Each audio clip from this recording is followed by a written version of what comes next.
Corporate culture থেকে বের না হওয়ায় বাংলাদেশের গণমাধ্যম এখনো স্বাধীন হতে পারেনি বলেছেন আমার দেশ পত্রিকার সম্পাদক মাহমুদুর রহমান।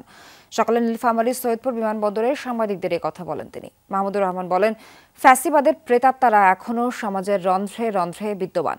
তাদের বিরুদ্ধে সংবাদপত্র যেন সত্য তুলে ধরতে পারে, সেজন্য সরকারকেও সহযোগিতা করতে হবে।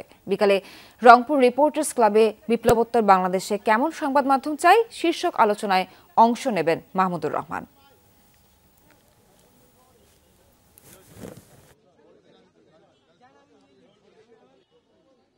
সংবাদপত্রে যেন সত্য কথা তুলে ধরতে পারি, আমরা মুক্তভাবে মত প্রকাশ করতে পারি, সংবাদপত্রের স্বাধীনতা যেন সমুন্নত রাখতে পারি।